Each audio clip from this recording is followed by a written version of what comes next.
I pledge allegiance to the flag of the United States of America and to the republic for which it stands, one nation, under God, indivisible, with liberty and justice for all. Thank you. The first item on the agenda is the approval of the regular agenda. So moved. Maggie made a motion, Rick seconded it. Any discussion? Hearing none, all in favor say aye. Aye. Motion carried. The next item on the agenda is the consent agenda. So moved. Okay, Rick made a motion to approve. I'll second. Maggie made a second. Any discussion or questions? Hearing none, all in favor say aye. Aye. Opposed? Motion carries.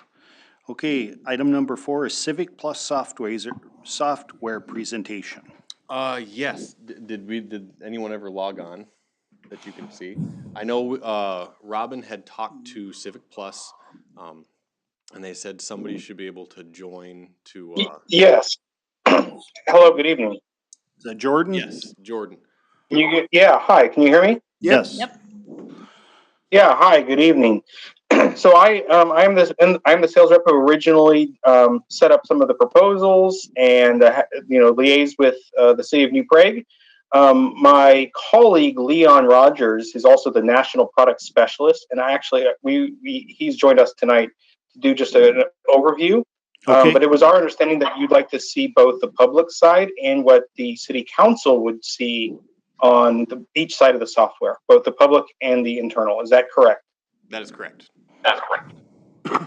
Okay. Well, as long as we have a little bit of screen sharing, we planned about a 10 to 15-minute presentation just to go over the software. And Leon is going to be running the demo.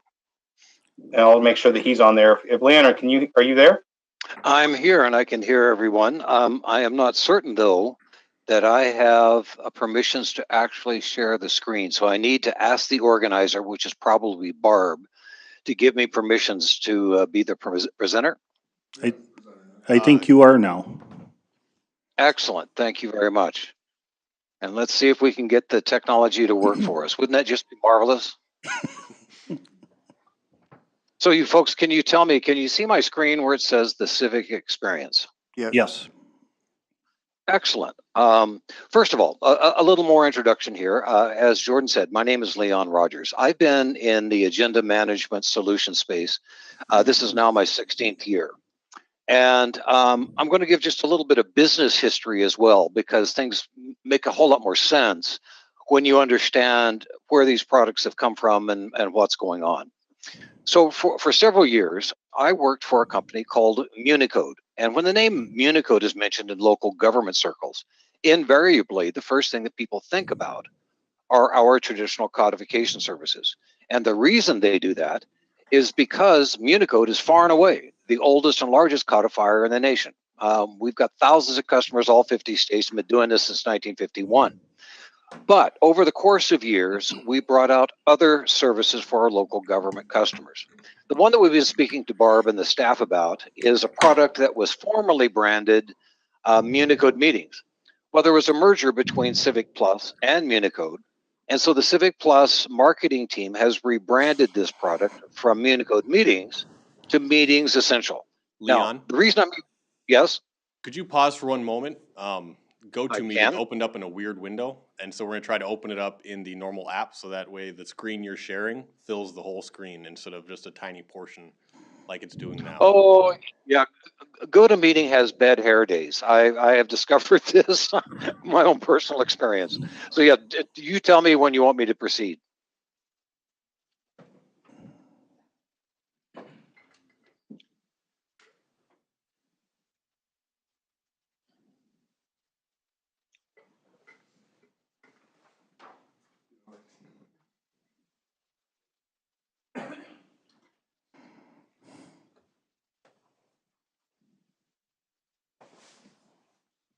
Just another moment. Sure, take your time. I'm in no big rush.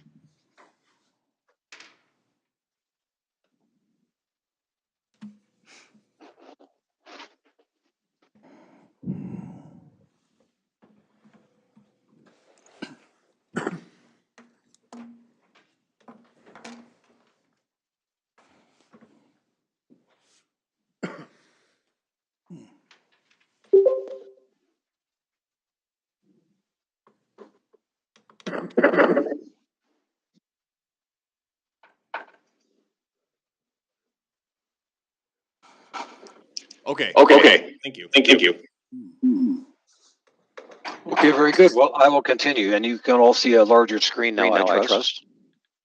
Yes. Yes. Okay, very good. So, as I was in the process of explaining, the company that I've worked for many years, Municode, there was a merger with Civic Plus a little over a year ago. And I was also mentioning that the product that we formerly branded Municode Meetings has now been rebranded to Meetings Essential. Okay. One of the interesting things that we have done, besides have an agenda management solution, is that we also have public-facing services. One is we build full-blown websites for local municipal government customers. The other one that I'm going to show you is the one that will fit your needs, and it's called the Meetings Hub. And the reason I'm explaining all of this is that long before there was any joint action between Municode and Civic Plus, we on the Municode side had multiple deep integration points between our multiple products. And the purpose for doing that was to make it easier for local government customers to be able to move documents and content from one platform to the next. The one we're going to discuss tonight is the direct integration between our agenda and meeting management solution, Meetings Essential, and what we refer to as the Meetings Hub, which is the public-facing part of this project. Now, what we're looking at here, this is an example of a Meetings Hub. This, by the way, is a live customer. This is the town of Highland Beach, Florida. And the reason I chose Highland Beach is the population is pretty similar to you folks there. And and with respect to scope, you know, it wouldn't be fair for me to show you Indianapolis or Fort Collins or, you know, Los Angeles County. I mean, those are huge organizations. So I chose one that was about the same population size. Now, the way that this works is actually very simple from the front end. That is from what the public would see. What this is, from a technical level, is simply nothing more than a really thin version of our traditional websites. What we did was we took the same content management system that we would use on the back end of a website if we built one for you folks. And what we did is we simply skinned it for meetings information and meeting documents. There is a module within that content management system, and it's called the Meetings Directory. As a matter of fact, you can see there's the name of it right there. Now, this is really important for multiple reasons. One is that this is directly integrated with the agenda management solution. So when Barb or any of the other agenda managers chooses to publish an agenda to the system, it will automatically show up in this agenda column right here. And the system will create both a PDF and an HTML version of these documents. So as you can see here, if we look at the February 7th Town Commission meeting, you can see there's a PDF version of the agenda. There's the HTML version. We do the same story with the agenda packets. When minutes are approved, they would end up in this column over here. And this is a link that opens up an interior page inside this hub, which will show the video for this particular meeting, the agenda that is timestamped to that video, and the HTML version of the packet. I'm going to come back and actually show that to you here in just a moment. But one of the things I did want to stress was, again, these integrations. Everything below this main black line right here automatically populates to the hub. So when Barb creates the meeting instance, it's going to show the date and time. It's going to show the name of the meeting right here. And again, here will be the column for the agendas when Barb publishes them. Packets, same story. Again, minutes here. And this would be a link to the video. One of the reasons that we used our content management system for this is not aside from the fact that that's where these integrations happen that I mentioned earlier, is that we also have a custom built search engine. And this is not a Google search. This is not a Yahoo search. This is not some cheap third-party thing that we got off the internet, plugged in the content management system. We built this from ground up. And the reason that we did this was to make it easier for users, particularly the public, but it's equally easy for staff as well as you as elected officials to search everything that's within this hub. One of the other things that we will do for you folks as well is that we will actually import 10 years of your older agenda and minutes documents.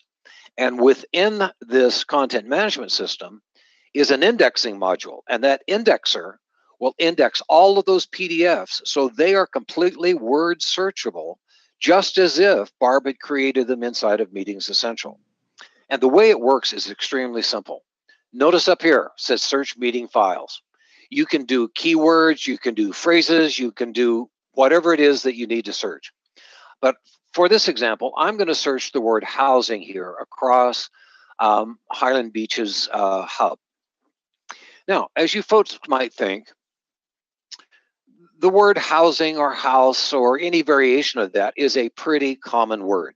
As a matter of fact, I'm going to scroll very slowly here so that no one gets apoplectic as I scroll this screen.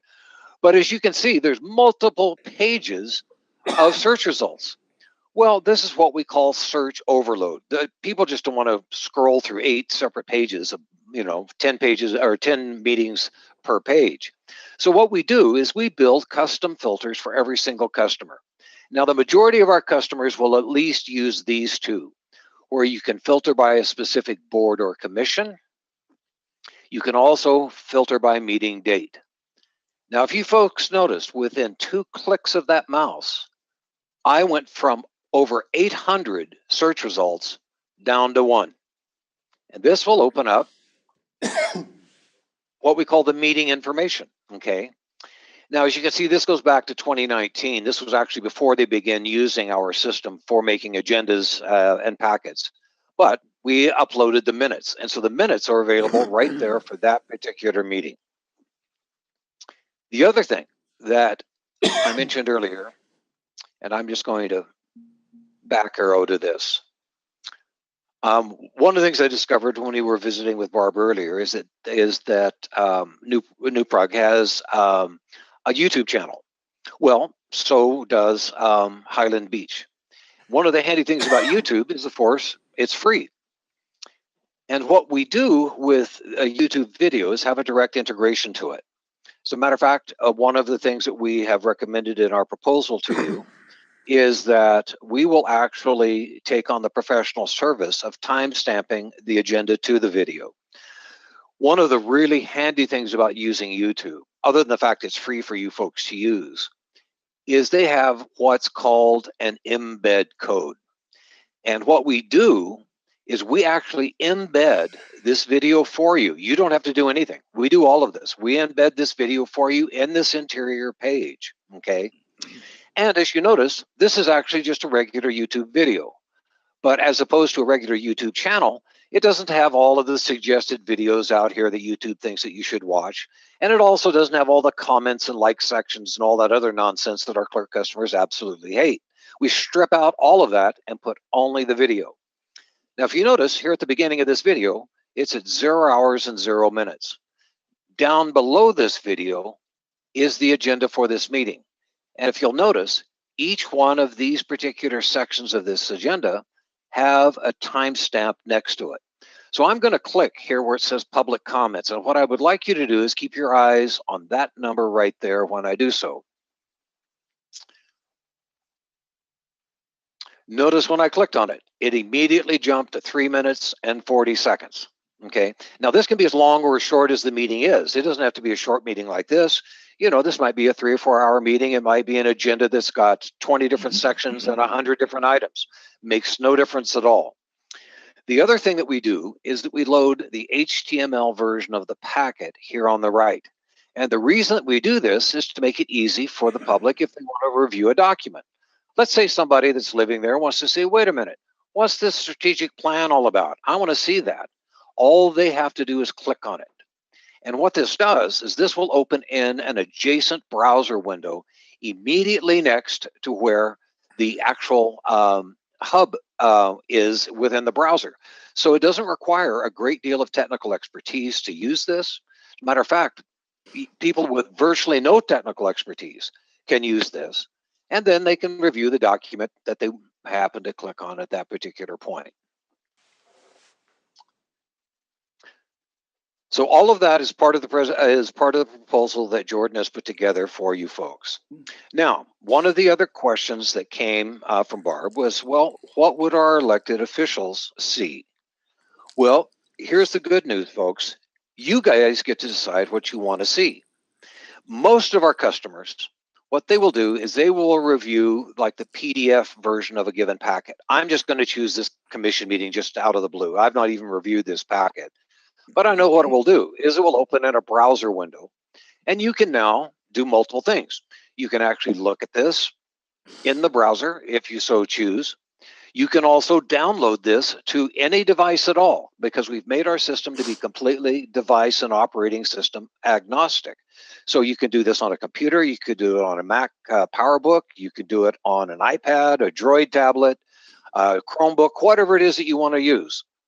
And you can then review this in whatever PDF tool that you'd like to use.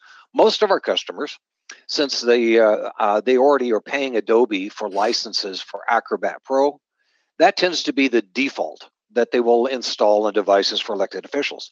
That being said, folks, it's entirely up to you. We don't force you to use Acrobat Pro. You can use any sort of annotation tool or PDF viewing tool that you wish. The other option is if you don't want to look at the PDF version, then you can look at the HTML version. And as you can see, this is the same meeting that we looked at with the video. There's the link to that attached document. And if this had multiple attached documents to it, you just simply click on that attached document and look at this in a browser, again, from any device that you choose. So the only real significant difference from an operational side and a user interface side, that is from an elected official's perspective, is that if you are going to view the HTML version of the document during the meeting, you must have internet connection to the device that you're using. If you don't have internet connection to the device that you're using, what you should do then is simply download the PDF version of it to whatever machine that you're going to be using during the course of the meeting. And then you can look at it locally without having to worry about internet connection. You just simply view the PDF on whatever device it is that you like. So I've taken up more than my fair share of time, so I'm going to pause here and open up for questions. Does anyone have any questions about anything I've shown you so far, or anything else that you would like for me to address? No? We don't have anything. It looks good. It looks pretty easy to navigate. Well, if you folks don't have any more questions, then I'm going to try to figure out here how to stop sharing. I don't use GoToMeeting much anymore, folks, so I beg your indulgence here. You should be able to click. There should be a share button at the bottom of your screen that allows you I to found stop. it. Yeah, the problem that I've got is that what I have are actually 3 screens that are active right now. The way my desktop system works is this: I've got a laptop that's got its own screen, and then I've got 2 other remote monitors because I have to do these presentations and have multiple browser windows open all day long. And so I finally found that hidden little button. It was down on the bottom of my 3rd screen, hiding behind your picture of your dais. So anyway, if you folks don't have any more questions, I'll turn it back over to you and to Barb, and you folks can carry on with your meeting. Thank you. Thank you. Very informative. Very informative. All right. Yeah, so just as a recap then, kind of Robin explained it at the last meeting. Barb did quite a bit of research kind of on what surrounding cities are doing, cities our size across Minnesota. And I think she spoke with not only Civic Plus, but also a company that called Granicus, as well as Diligent. And after kind of going through the 3 of them, looking at the interfaces, kind of how they look at the various cities around us, she did end up landing on Civic Plus for a few reasons, from anywhere from cost to what seemed like user ease, I guess we'll call it, in terms of actually using the product. Now, again, really what these products are doing, as he showed, is really organizing your documents in a way that are easy to access, both for us as a city council as well as for citizens who are looking at trying to get their hands on packets without wanting to have to scroll through a 200-page packet. This really breaks it down into a way that's easy. The thing that I really like about Civic Plus is the time stamping on the video. So that way, if you say, hey, what was happening with this item, it'll also jump you right to that point in the video as well. So you can then also see kind of what council talked about. As explained in the packet, the anticipated cost for this for 2023 would be $9,200. It is something that we did approve for in the budget.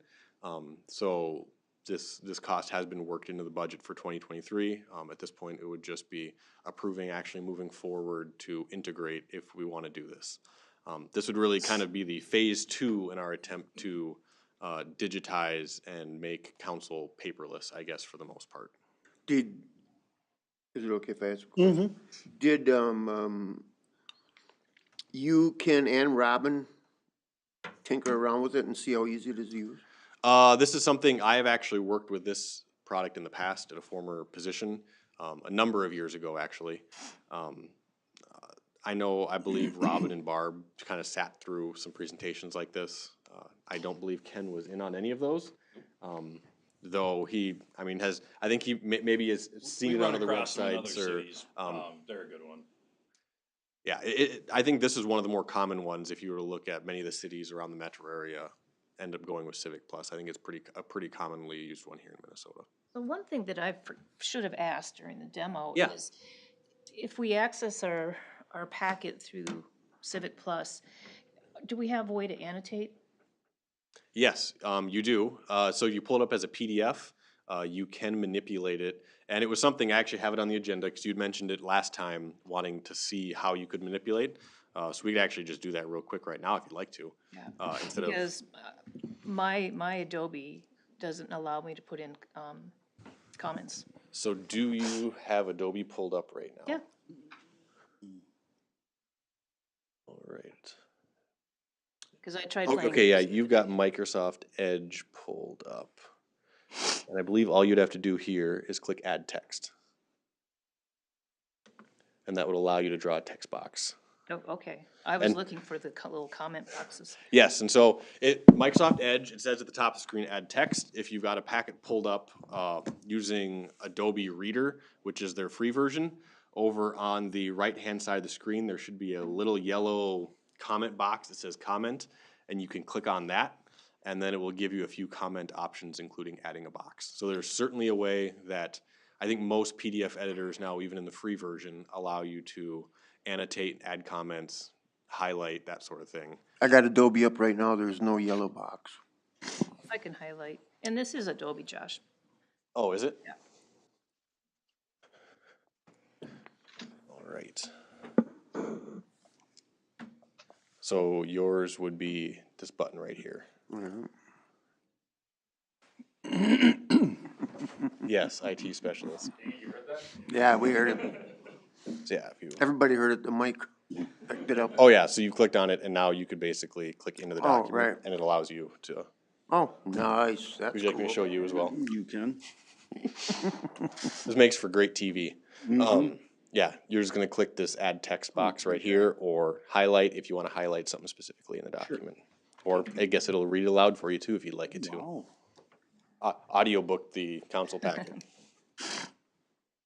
So yes, there are certainly ways to annotate in a PDF editor now without having to pay for them like you used to have to. So they download the YouTube stuff from every meeting?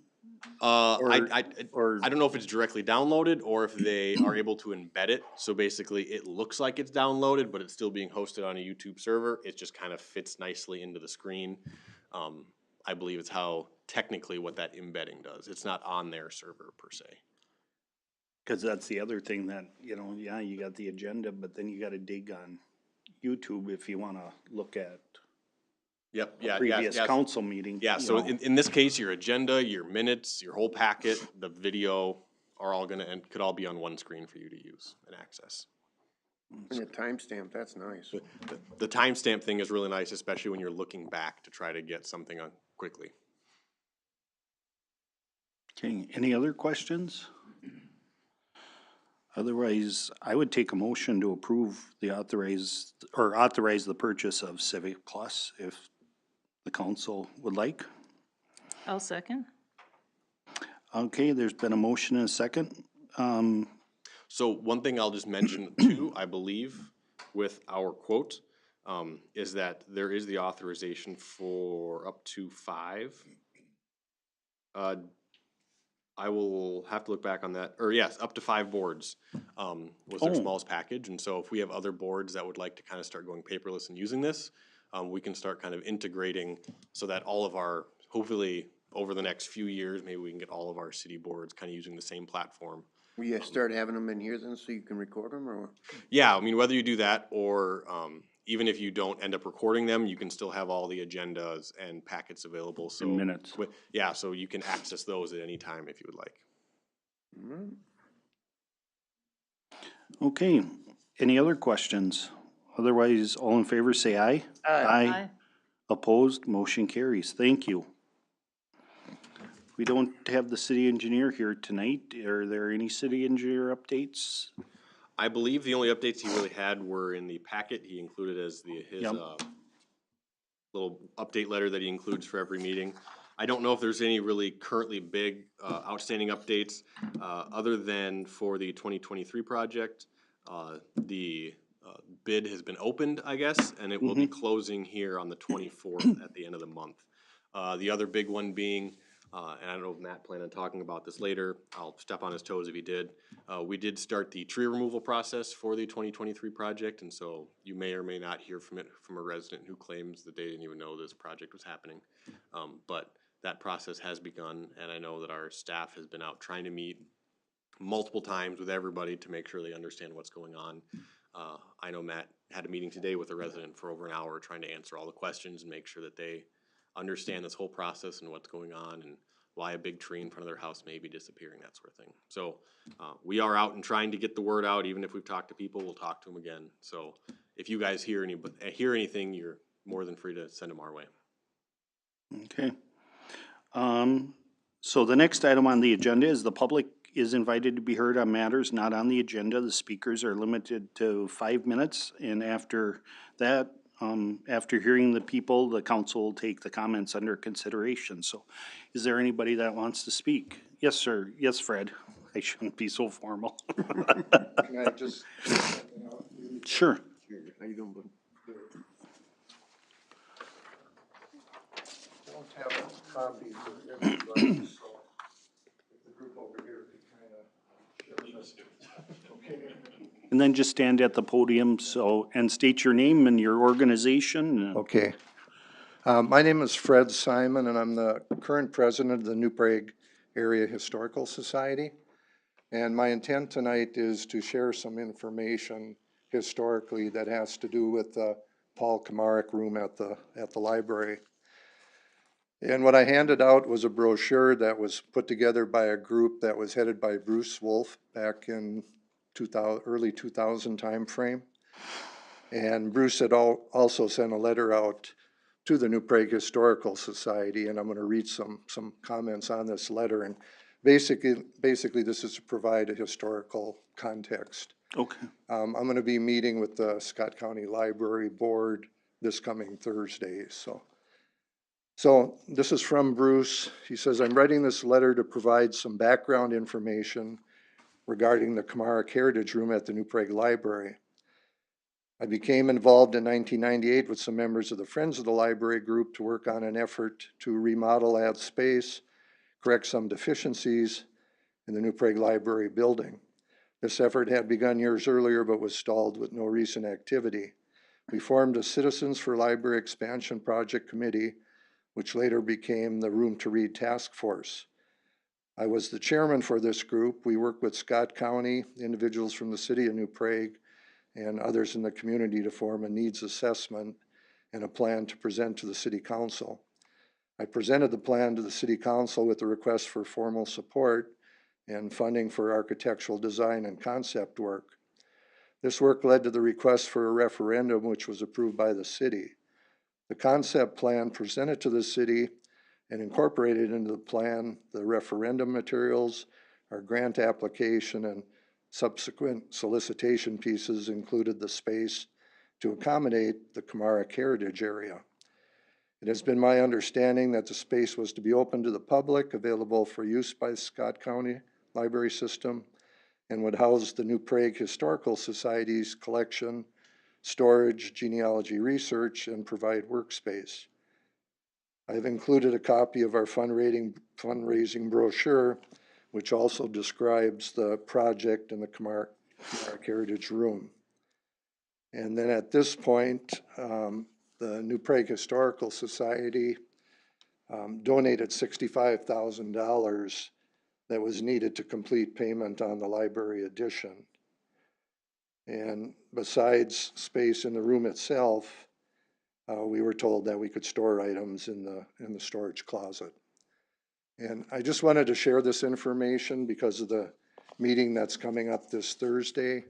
And at this point, I don't know what the results of that meeting are going to be, but I wanted the council to have a little understanding on the background of why that room was there and what the intent of that room was. Okay, so why you bring it, why is the discussion, or why is this? Because the agreements that were made here were between the city of New Prague, the Scott County Library System, and the New Prague Area Historical Society. Are they taking away something, or?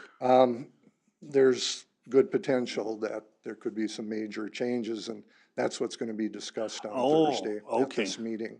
But I Okay, just wanted to lay a little groundwork prior to the meeting itself, and I'm sure I'll probably be back addressing the council at some point after okay. that. Fred, can I ask you a couple questions? Sure. Is it, the addition was paid for by the Historical Society? $65,000. I don't know what the total cost was, and I've been with the Historical Society for 6 years, so information that I have, I've had to grab from other people that were yeah. involved earlier than I was. But So Scott County wants to do something different with that area? yes, Okay. and I know they're gonna do some things that'll enhance the area Mm-hmm. and make it an even better meeting room than it is today. But I'm afraid there's gonna be some other things that are gonna take place that are really gonna cause some hindrance to To you guys? our organization. All right, But at this point, I don't know what that's gonna be yet. okay. So, any other questions? So I will say, just for your information, I do plan on attending that meeting on Thursday evening as well. So I will I can keep you guys, I can send out an email on Friday, kind of letting Yeah. you know what happened at that meeting and what was discussed as well. Who's gonna all be at that meeting, do you know? So as far as I know, it would have been myself, some members of the Historical Society, and at least the library director, Jake Gussing. I don't know if you remember, he spoke here Right. at a meeting about a month ago or so, or something like that. So I'm not sure who else may be at that meeting. It's up in Shakopee, I take it. I believe it's No, down it's down gonna here at the be at the library. Oh, it's Library. gonna be at the library? Yes. Okay. Yeah, I guess you as council members are free to attend if you would like. If you are going to attend, I ask that you let me know. That way, if by chance at least 3 of you want to attend, we can put out a notice that Right. there's a likelihood that people may be there. And what did you say it was Thursday? Thursday at 5 o'clock. 5 o'clock. Yeah, I won't be able to. I'll be there. Great. All right, anything else, Fred? No, unless there were any other questions. No, If thank not, you. thank you for your time. Yeah, Have a thank good night. you. You. All right, next item, we don't have any public hearings. Ordinances for introduction, ordinance number 335. So that has to do with zoning ordinance amendment regarding fuel stations to include EV charging stations. Just, Our EV expert Kira take that one tonight. it's just to allow it, not requiring. Not required. Okay, thank you. Kira will go over the report for you. Perfect. Go ahead, Kira. It's not showing up. Table, yep. Getting it Okay. set up here. Thank you, Fred. Thank you.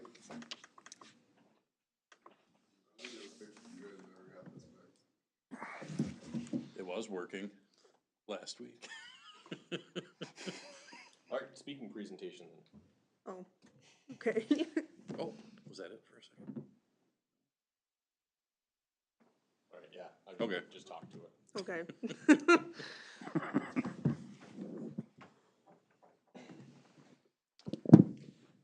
So earlier last fall, a business originally inquired about EV charging stations in the light industrial district. The current definition for convenience store is vague and broad and includes retail use and fuel station, which makes it difficult to differentiate between the two. As a suggestion, staff recommends replacing the definition of convenience store to fuel station. About 2 weeks ago, Planning Commission approved and forwarded the ordinance amendment on January 25th after holding a public hearing. Staff recommends amending language to replace the definition for convenience store to fuel station and allow fuel stations as a conditional use in the light industrial district along state highways. I was gonna show this presentation that showed what was struck out and what was added and yellow highlighted, but I think maybe you guys have We access have to that. Okay, the lined okay. versions, yes. Okay, so for the definition, convenience store would just be crossed out and replaced with fuel station.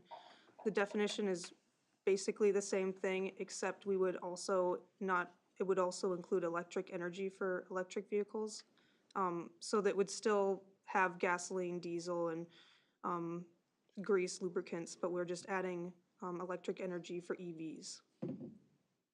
How are we gonna know whether the store has it or not?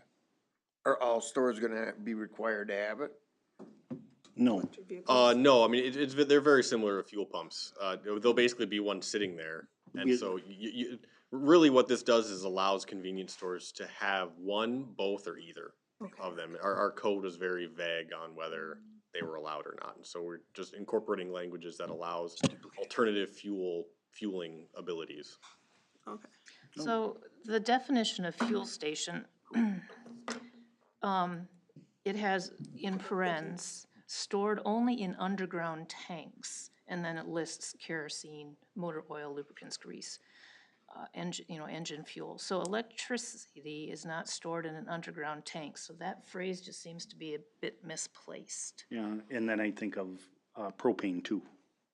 Stations that Right. have propane. So where it's referencing, sale of gasoline or other engine fuel stored only in underground tanks, that obviously is for that portion of the wording till that point, and then it's obviously common, we're going on to the other items, so.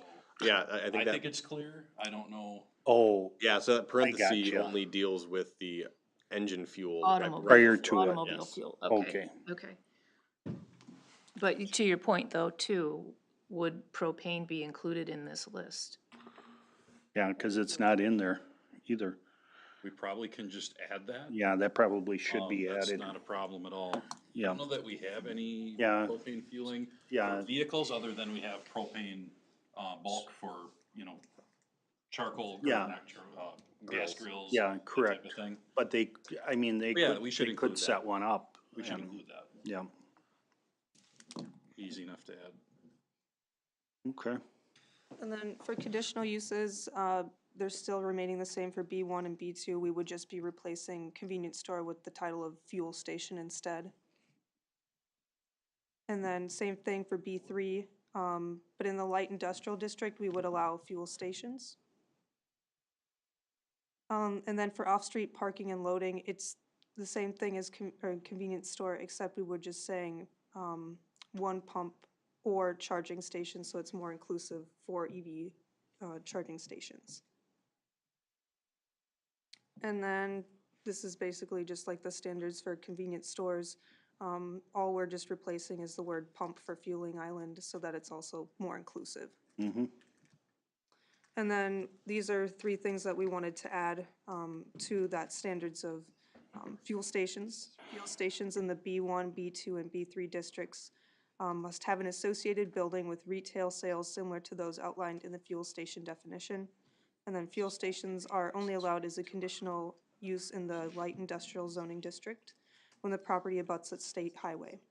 And no more than 3 publicly available EV charging stations on a commercial or industrial zone property is an allowed accessory use. However, parking spaces where the charging stations are located will not be counted to meet the minimum parking space requirement.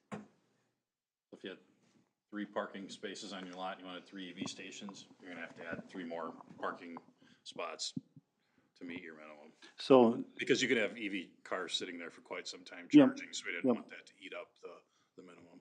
so Kira mentioned, the abutting a state highway. How does, Coburn's doesn't at all? No, so that was specific to the I-1 Light Industrial District, that we didn't wanna necessarily just have EV charging stations within the I-1 Light Industrial District, but being adjacent to the highway, the thought was that it's visible, it's easy to get into. Actually, it was easy from a standpoint of our, power station that we have over there, or, substation over there, that we can get power to that particular location in the industrial park, which would be adjacent to the highway, but we didn't want it to go into the industrial park to use up industrial land for fuel stations. For a fuel station? That's more conducive to, you know, high Okay, traffic so areas. that isn't a conflict, that It will not be a wording? conflict. Okay. And as a recommendation, staff and planning commission suggest introducing the zoning ordinance amendment and holding the first reading and meeting tonight. Okay. So any questions of the council? You're gonna make that addition that Maggie suggested? And Add then, propane to the definition. and then can we still have the first reading with that? Yes, that's not a major enough change to. Okay. So with that, I would take a motion from somebody for the first reading. So moved. Rick made the motion I'll second. and Maggie made the second. So with that, all in favor, say aye. Aye. Aye. Opposed, motion carries. Thank you. All right, general business, annual community development reports. So Kira, take the first one here tonight for our annual commercial building audit. So we have another PowerPoint, Mitch. Hopefully it'll pull up. There we go. So each year we do an annual commercial building audit, so just basically a review of what are new businesses in the city this year, so it can be compared to previous years, and just see where we are. As a summary of 2022, there were 12 new business openings, 26 business closings and changings, 29 vacancies of commercial spaces, lots. 2 new lots were platted in 2022. In 2023, there are 14 new business openings, 22 business closings and changes, and 31 vacancies of commercial spaces and lots. I thought it's also important to note that closings doesn't necessarily refer to just the business shutting down. It can mention moving out of New Prague, change in ownership, change in name, change in location within the city, or changes in services or expansions. And then here's just a quick table of just a few new businesses in the area. Didn't include a whole list, that would take too long, but Bargain Lodge is a new business along Main Street. Edward Jones is near Coburn's, and then Cedar Press Coffee also near or along Main Street.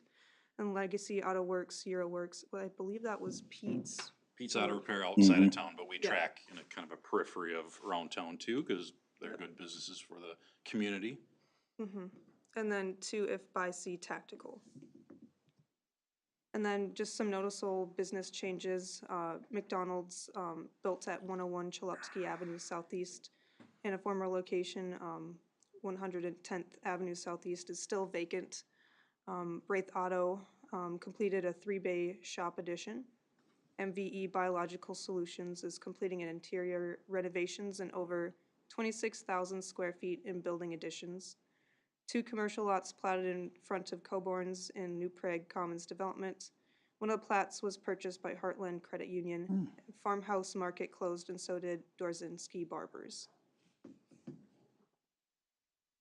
So, good way to look back after the year, and again, we, basically every January we do the update and kind of see where we're at. Chamber doesn't want, do a lot of work to help out, so I wanna recognize Brooke and her efforts to review, everything we try to keep track of through the year as well, with the annual or, monthly updates to the EDA, and this kind of takes and puts that all together, but even though we do that, monthly, there's some we miss that just don't show up, whether it be on utilities, you know, they may not have their own account in their own name. So this kind of really, we get out there and we ground truth everything, so. But, yeah, it adds up, each year, it never fails, we're right about where we are the previous year, almost every year. So, good activity of, if they get empty, they typically fill up pretty quickly. A lot of the vacancies we have in there are just vacant lots that we have on our vacant lot inventory, which we will go over tonight. And then, like here said, we had a couple of commercial lots platted out in front of Colborn's. That's really the only thing that added to our vacancies from last year to this year. The 2 lots that were now formally platted, then Heartland Credit Union actually ended up buying one of them, but we still show it on our vacant lot inventory because it has not been built upon yet. Mm-hmm, correct. And every year you do this? Every year, and we go back, oh, I forget how far back, but, It's 2019. so that's just the current list. We actually have going back to in the late nineties, I believe, with kind of an annual check on that. It would be nice to have that, commercial inspection tacked onto this. Where we inspect commercial properties. Well, that was just for apartments, wasn't it? No, that's rental dwellings. Yeah, And then you wanted to start a, for commercial rental. commercial, yeah, Yeah. Okay, that in mind, Ken. Soon as we finish with dwellings. then the summary of the 2022 growth statistics. All right, so I'll take that one here. So we have, I don't have a fancy PowerPoint, but I will put up, some graphs for you here tonight that we'll look at. Before I get to the graphs, I just wanted to go over some of the key bits of information. So we were down in single-family home construction from 21 to 22, down to 14 new homes. That obviously will coincide with our vacant lot inventory, which we'll go over here in a minute. Our value obviously was down by about 2.1 million due to the fact that we were down approximately that 11 homes from the previous year. Interestingly enough, our average new construction value did decrease from 183,586 to 176,456, which kind of was alarming to me. But I looked back, we had 5 homes that we had halved the building permit value on by council approval. Those were the 4 homes that the Scott County CDA built, and then 1 Habitat home. So that threw our average off. Otherwise, it would have been higher. The other thing to note on the construction value, the state did not adjust their values until recently for our actual plan review valuation table that we go off of. So that will jump this year, I'm sure, when we do next year's report. So I did want to point that out. A couple other things to note. We were up quite a bit on commercial and industrial permits. We went from 19 in 2021 up to 46 in 2022. And obviously you can see the jump in our value from 686,000 up to over 5 million in value. A little misleading a little bit on slow value in 21. We actually had a bunch of work that actually was permitted in late 20 that went into the 2021 year. So we had the revenue the year prior and all the value showed up in 2020, but was actually completed in 2021. So I just wanted to point that out as well, but we did have a good year. We had, as Kira pointed out before, Braith Auto did a addition to their building, new McDonald's building, and then we've only started to see the beginning of the industrial value of the additions for the MVE Biological Solutions. We actually only did a footing permit in 2022 for their valuation. We have the actual bulk of the building coming up in 23, and then 2 other small additions onto their building, as well as possibly other buildings in the industrial park, if we get those lots sold, and we believe we will. And then to point out, we are up just 1 in permit value, or permits for public permits, and then our value on public permits was down, and basically that was because we went from having a utility building addition in 2021, we did not have that in 2022, so that was pretty much the difference in value. We always get miscellaneous permits from the hospital and schools that add up to right around $100,000. We were just under that here in 2022. And then the big one to point out, and I'm just going to put up the graph for this one here so you can see what hail events do to us when we have those pop into town. This graph right here, back up.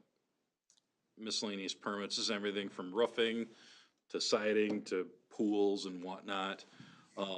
You can see the beginning of the hail repair work in 2021 where we had 854. And then this past year, we had obviously hail event number 2 that kind of stacked with the one that happened the year prior. And we had 1,204 roofing and siding permits issued. Or I shouldn't say those are all roofing and siding, but a little over 1,000 roofing and siding permits in addition to all of our typical miscellaneous. So we were swamped with that all year, and we do believe that will continue into at least halfway point through 2023 here. A lot of the work just didn't, people got backed up, schedule wise. So we'll be busy at least for another half year with those permits specifically, but with our what we believe to be upcoming commercial work, it'll be a busy year again.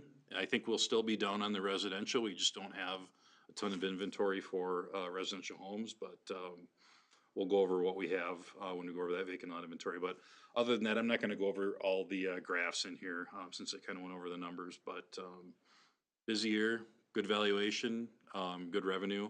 And again, we're always trying to cover our building department costs with the revenue, and we have done that ever since we brought that position in-house back in 2008. So we're actually in the positive a bit too, and this obviously helps that once again, but we don't wanna be too much higher. We get the auditor looking to see what we're doing with that extra money, but again, we're just trying to even out our cost with our revenue from the building department. So we've been very successful at that since at least 2008. Cool. Great. Thank you. Thank you. And then let's go to the lot inventory. Please.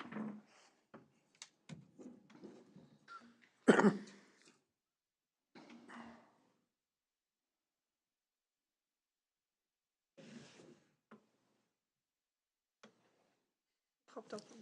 There we go. Oh, there. Okay. So each year we also do a vacant lot inventory, where we basically just look back and see vacancies for residential, industrial, and commercial lots. This year overall, there was a decrease, in, residential and industrial, but commercial has relatively stayed the same. And I'll just go over the details of that in this presentation. In terms of residential lots, there's a total of 43 vacant residential lots. 22 lots are in Scott County and 21 lots are in LeSueur. 55 total vacant residential lots were in 2022. 14 new home permits were in 2022. So overall, there's quite like an equal split between Scott County and LeSueur, and they're equally kind of like randomly distributed throughout the city. I did want to point out, if you try to do an MLS search on the vacant lots, you're not going to find 43 of them. These are simply lots that are vacant, doesn't necessarily mean they're on the market. So I do want to point that out. We figure there's in the low 20s of what you actually would actively find On the market. At this point.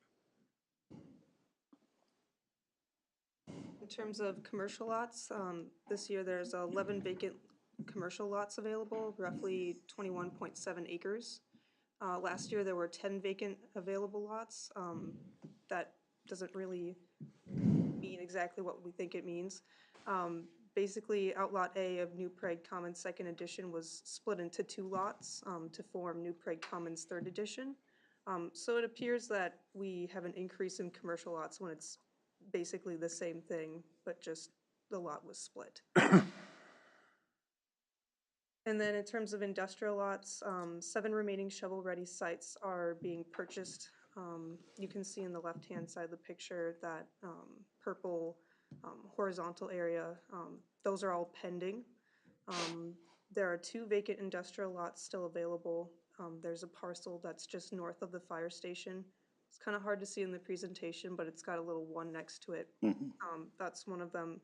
The other parcel is north of the industrial park, which is that big yellow box, which is about 80 acres. Oh, and I forgot to mention the fire station parcel is about almost 1 acre, but because of the easement there, the amount of buildable space is very limited. So that kind of makes it more difficult to find an exact use or buildable area for the site. And then real quickly on the pending industrial park lots, we have our first hearing with the EDA for the western 3 lots on Wednesday morning, and that should, pending positive action by the EDA, come to the council on the February 21st meeting for final action by the council to sell the western 3 lots, and we hope to follow in March with at least one more, and then that leaves 3 lots left, and we hope to maybe have that one as well, but we don't have that scheduled for a hearing yet with the EDA, as we do the second lot in March on their EDA meeting. Okay, so every time those lots are sold, there has to be a hearing? Yeah, so EDA didn't know that. Properties requires a public hearing by the EDA to prove that there's a public purpose and take public comment from the community if they believe there's, public purpose in selling that property. They will make a recommendation to the council by resolution, actually, the EDA will make a resolution that will come in front of the city council with any EDA sale lot. The council also has a resolution basically acknowledging their hearing and action they took and ratifying, as it were, by resolution to then allow them to sell the lot for that public purpose. Interesting, thanks. Didn't know that. We haven't had many, obviously, so we have Yeah. to do it for a while. And basically, we just, as a recommendation, just to review the vacant lot inventory, and report it as just information. Yeah, and we've got plenty of residential land available that could be platted, that has utilities available.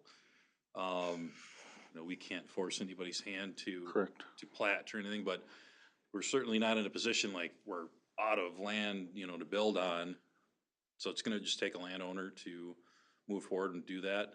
With the way the interest rates are and everything, I'm not sure if we'll see any large scale development anytime soon, but probably smaller plats of pieces of land, whether it be Raven Stream, or land over by Eastland, or even up by Heritage and kind of the Bezic Farm area.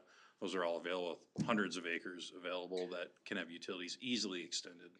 But they aren't in the city. They're not in the city limits right now, but per our agreement with the annexation, orderly annexation agreements with the townships, we're able to annex if we're getting a petition to do so, and we have the ability to provide utilities to them. So there's really no roadblock, as it were. Okay, Yep. thank you. I was kind of surprised on this, number 1, that lot at the end of the fire. Do we own it? No, not. Randy no, Kubish Randy owns it. Kubish does. I think it was swapped for something. Swapped for right-of-way when the realignment of Sixth Street was done. He had owned that land that became the right-of-way, and we swapped the land that was the vacated right-of-way, which you actually can't build on. There's still utilities under there, but he was actually not able to build on that north lot because it was too close to a wetland, so it really just kind of a right-of-way for wetland wash, yeah. Okay. All right, any other questions on that? Thank you. How much did you do, Ms. Chapman? Most of it. Good. Good job. All right, the next item is Adobe discussion. Yes, we kind of already talked about that. I just wanted to explain Okay. how to comment and change, using free Adobe products. So All right. we have checked that one off. Perfect. So miscellaneous, I'll start tonight.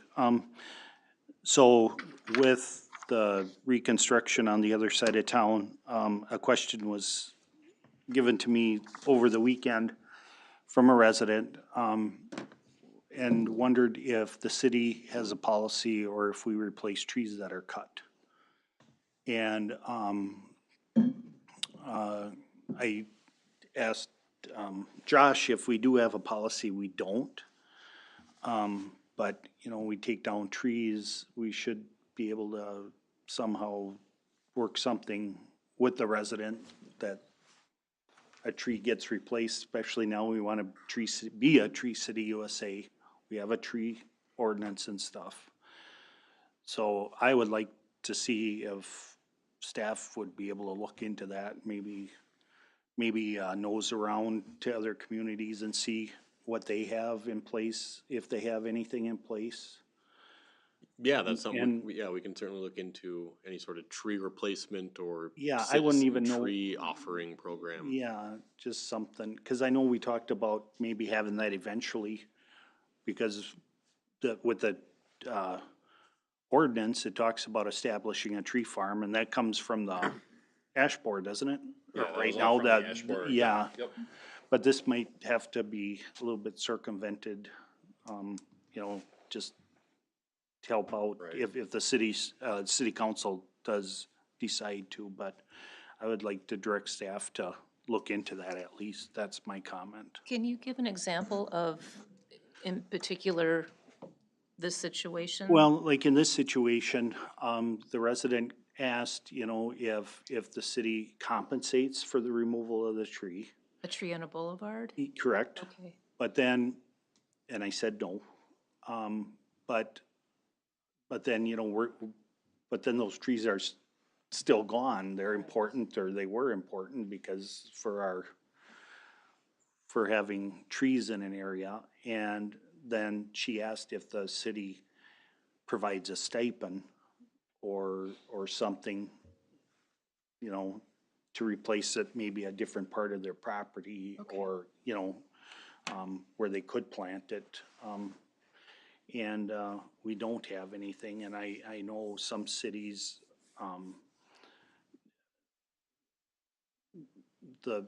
in Belle Plaine, I know that they offer something.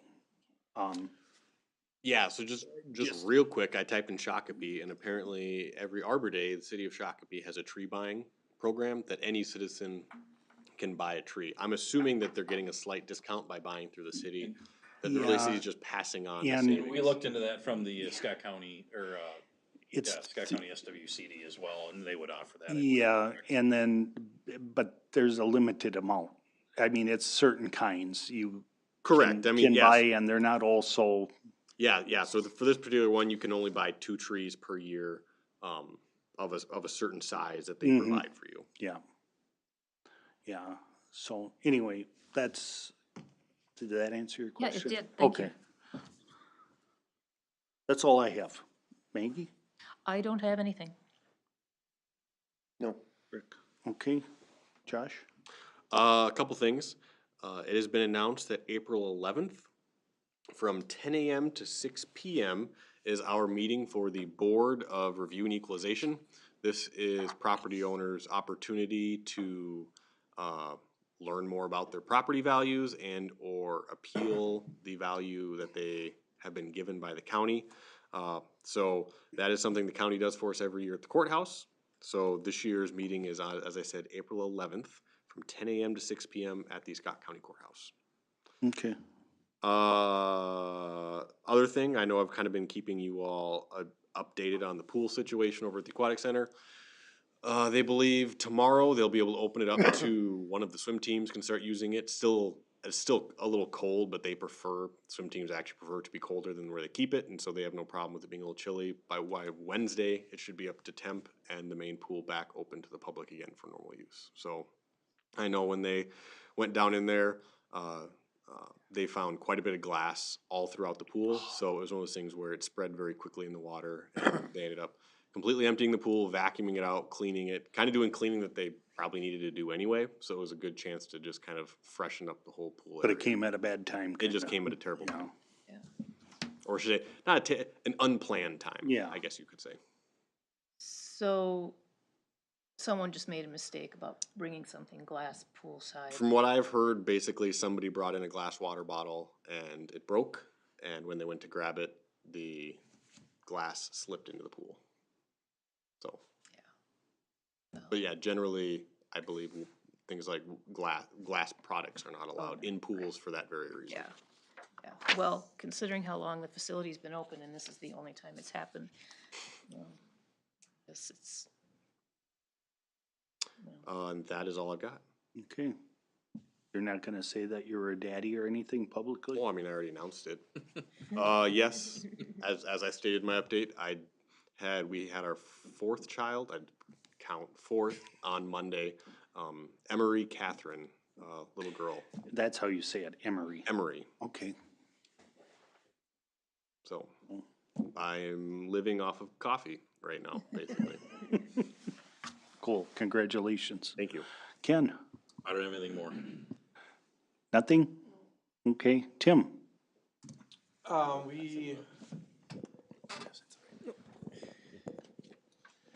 We had the job posting open for a police officer's position for, one of the officers is leaving. Actually, tonight is his last night, so I was down and wished him well.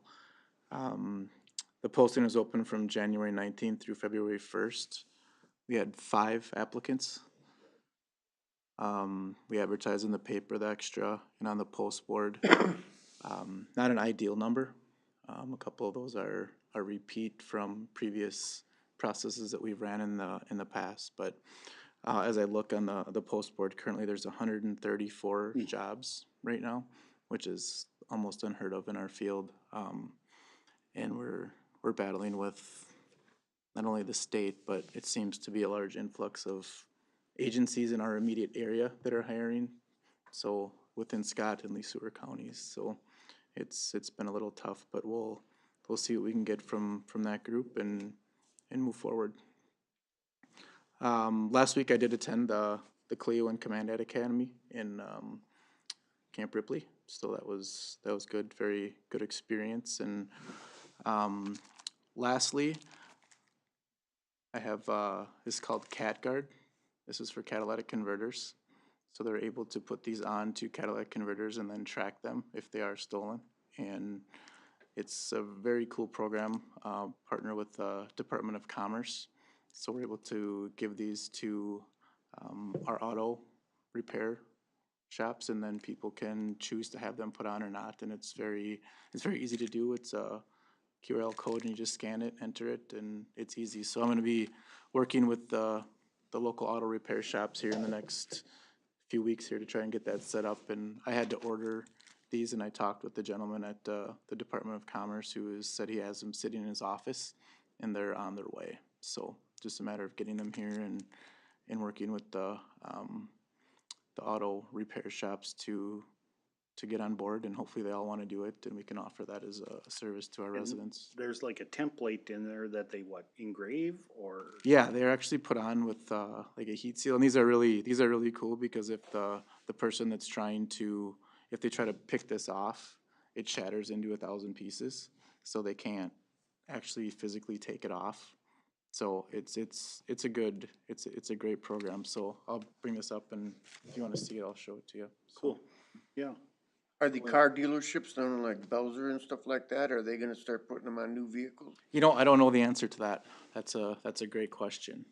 It would be ideal if they would, but again, that gets passed along with the cost of a new vehicle. So we all know what that looks like. So I don't know if manufacturers have caught on to that yet or not. Do you know what the cost of, is this a free program Yeah. for residents? Yep, Okay. it would be free. Yep, no cost. Okay, anything else? That's all I have. Matt? I got nothing. Okay. Patrick? Mitch? Nothing? Okay. With that, I'd ask for a motion to adjourn. So moved. Second? All in favor, say aye. Aye. Aye. Meeting adjourned. Thank you. Me and Maggie used to, compete for second. Wow. Yes. That's the one, there's some nights it's like, come on, guys, just